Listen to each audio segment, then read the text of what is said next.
E Ele vai enviar a promessa. E vocês vão ser revestidos do poder de Deus. Revestido.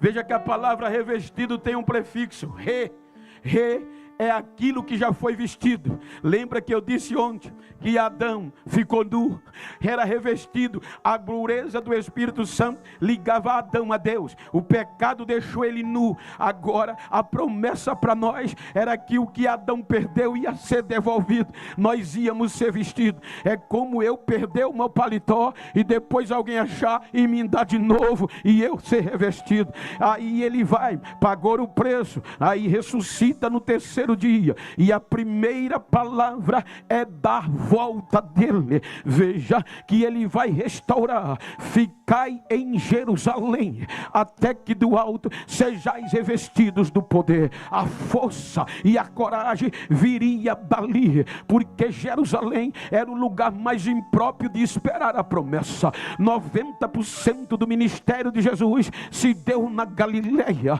Em Jerusalém foi só decepção. Até a sua morte foi em Jerusalém. Era o lugar mais impróprio deles recomeçar. Era o lugar da maior adversidade, aonde a força deveria acontecer. Mas João capítulo 16, versículo 7, ele disse: é preciso que eu vá, porque se eu não for, o Consolador não virá. Ou seja, qual era o segredo? O lacre. Você já percebeu que quando um moço noiva com uma moça e vai na casa do pai pedir ela em casamento pelo noivado, o que ele leva? Uma aliança como garantia, para que quem olhar na mão direita saiba, ó Paulo, que aquela moça já é comprometida. Quem vê uma aliança no dedo direito já muda o olhar no senso comum, porque ela já está comprometida. Então aqui ele diz: é preciso que eu vá para que a garantia venha. Então ele renova a igreja, ele junta os discípulos e vai agora comprometer como propriedade sua. Quando ele vai a Deus, senta à direita do Pai, é condecorado, como nós falamos ontem. Ele diz: Pai, eu prometi à tua igreja, a minha noiva, que ia mandar o selo, a garantia, e não é para ficar e voltar, é para ficar com ela até o dia do matrimônio. Era o Espírito Santo de Deus. Por isso que Paulo escreveu na segunda carta, capítulo 1, versículo 20 por diante até o 22, que todas as promessas de Deus têm nele o sim, e foi ele que nos selou no coração com o selo do seu Espírito, com o penhor do seu Espírito.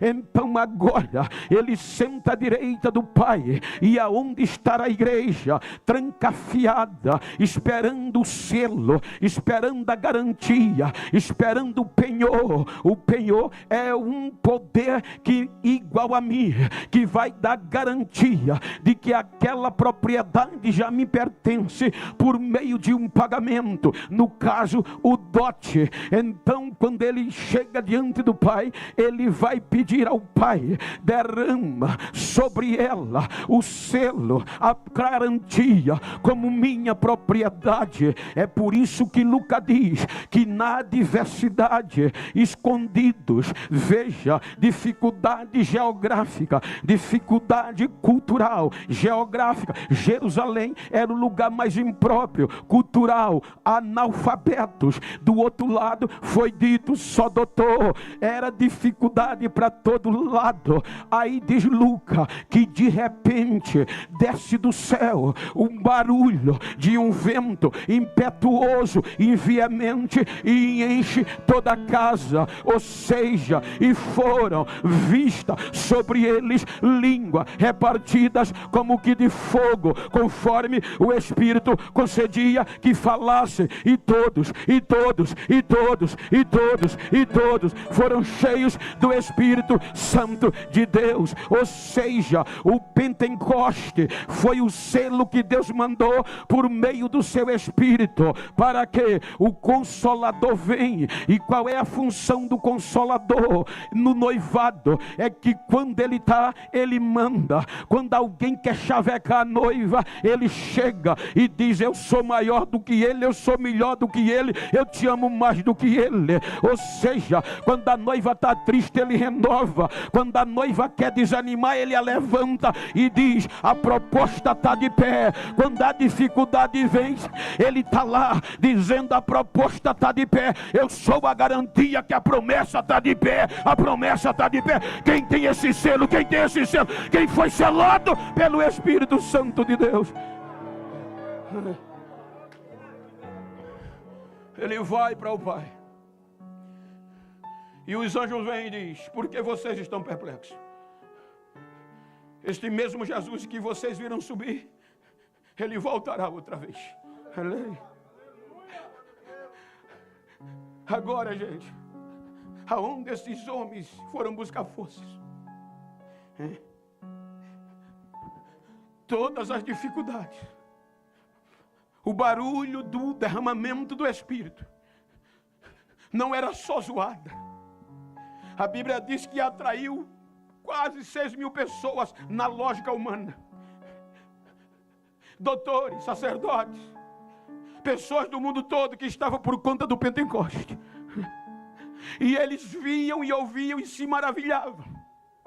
Porque os analfabetos estavam falando simultaneamente, interpretação automática, 17 idiomas, contando as maravilhas de Deus e a maravilha que Ele fez por meio de Jesus. Agora sou revestido de uma força tamanha que, imagine, pastor Rodrigo não convidava ele nunca. Eu também não queria estar no culto que ele pregou, ou visando a visão humana, porque há cerca de 10 dias atrás se desviou, saiu da igreja desculhambando, espraguejando. Mas Jesus ressuscitou, não rasgou a credencial dele, não tirou ele do conjunto, não tirou ele do cargo, não expulsou ele, mas colocou ele de volta. E agora, cheio do seu Espírito, ele talvez não pregasse em nossas igrejas, mas quando ele ouviu alguém dizer: essa raça está bêbada, isto não presta nem para ser crente, ele diz: quem vai pregar a primeira mensagem sou eu. E cheio do Espírito, cheio de força, cheio de coragem, vai para frente e diz: ei, varões, judeus, israelitas, que habitais em Jerusalém, não tem ninguém bêbado aqui não, Senhor. Isto é o poder, é a promessa que Deus prometeu por meio do profeta Joel, que nos últimos dias ia derramar do seu Espírito sobre toda a carne. Isso que vocês estão vendo não é cachaça, é o poder de Deus por meio do Espírito Santo. Nem faz o convite, já tem quase 3.000 pessoas, inclusive sacerdotes, aceitando a proposta da volta de Jesus, aceitando a proposta do Evangelho.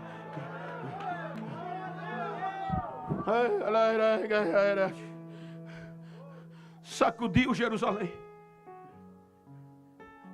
expandiu Jerusalém, movidos por esta promessa. Agora os 3 poderes dominantes vão tentar pará-los. Olha a responsabilidade que nós temos. Primeiro, o poder religioso, o poder dominante. Fizeram de tudo para pará-los, ameaçando, porque ele, enquanto fazia os cultos glamurosos dentro do templo, no dia de sábado, Lucas diz que os apóstolos pegavam os novos convertidos e iam cultuar Jesus no pórtico do templo, numa passagem ao lado, mas só que lá dentro só tinha glamour, e no lado de fora, onde os crentes faziam culto, o fogo caía, Jesus batizava, Jesus salvava e revoltava os religiosos. Vamos pará-los. Não conseguiram. Eles persistiam na força e na coragem. A vida estava em perigo, mas a coragem deles era maior do que a vontade de viver. Eles não desistiam. Então a religião não conseguiu parar. e vai pedir auxílio, o segundo poder dominante, para parar esta mensagem deste Senhor, que ele se chamava Cristo, o noivo. Então, eles apelam para o Supremo Tribunal Federal do judaísmo, que era o Sinédrio. Então procuraram o poder da justiça para parar os ignorantes da Galileia. Ou seja, na ótica humana, eles não tinham como continuar, não tinham como vencer. Então diz Lucas, Atos 4, que os magistrados, de forma coercitiva, manda buscar para procurar as oitivas. Depois dessas investigações, Pedro e João, os mais protagonistas. Então eles chamam os analfabetos diante da magistratura. Quando eles chegam para depor acerca deste Jesus diante dos magistrados, Lucas 4:13 diz que eles vieram cheios do Espírito Santo, com tanta ousadia, que os magistrados, sabendo que eles eram iletrados, sinônimo de analfabeto, e falava tão bonito, com tanta sabedoria, o queixo dos juízes caíram, e eles começaram a ficar maravilhados e dizer: são discípulos de Jesus, estes homens estiveram com Jesus, se esteve com Jesus, ninguém pode parar. Se é discípulo de Jesus, é movido por uma promessa superior à justiça. Essa é a nossa história.